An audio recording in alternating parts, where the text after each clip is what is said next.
I just use 2 lines to find my position. But there will be more than one contour line at 3000 meters then? There could be. There could be. I'm walking in an uphill ridge. There's only one. This is all 4,000, 5,000. This is 2,000. I'm going slowly up. I'm only gonna, of course, if the ridge goes up and down, then there are multiple things. But then I'll use scale, I'll use direction, I'll count ridges and valleys that I'm crossing. So here I'm just giving one example where for some time you're walking uphill and you're tracking your progress with an altimeter. Next, so now I'm not gonna have an altimeter, I'm gonna use a compass. So I'm gonna use bearing, they call it. What is the bearing? Bearing is you find something which is standing out, like a peak, like a cell tower, like a water tower, like a village, like a Jogini Fall.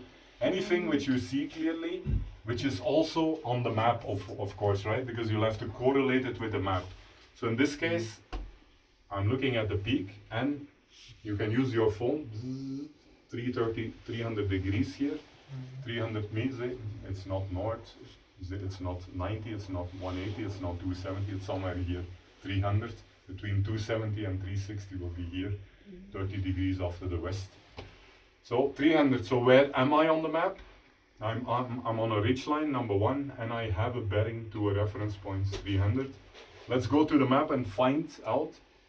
So I'm on this ridge line, right? So that ridge line you can find because you have been walking on it. You might be walking for 2 days, and you know at least the ridge line. It is aligned with the northeast direction of the ridge line.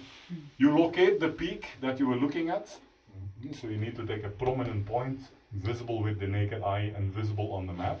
And you draw the 300-degree angle intersection of the ridge, and the bearing is approximately where you are. Clear? Yep. Bearing can be defined by 300 degree or north. So in this case, it would be northwest to west. It's somewhere between the northwest and the west. That becomes northwest to west, they call it 300 degrees. But have an angle, right? So you need to draw this line as per 300 degrees. 0, 90, 180, 270, and then a little more here. I think it's not 300, it's more like 330. Peak should have been there, actually, sorry for that. But assume that this is 300 degrees. Boom. That's, it's always about the intersection of 2 lines. Precision is more as you take an accurate bearing. Precision is more as you carry a bigger map, so the lines can be drawn longer and more precise. And precision is more, number 3, when you have a square angle. Avoid very sharp angles, avoid very wide angles. Take something between, say, 120 and 60. Anything straight angle will be much more precise, because if you make an error here, it will be limited error. If you make an error with a sharp angle, it will be a huge difference, right? Sharp angles. So take like always take a reference which is like 90 degrees away from you to be more precise. Makes sense. I see some nods, I see some still faces.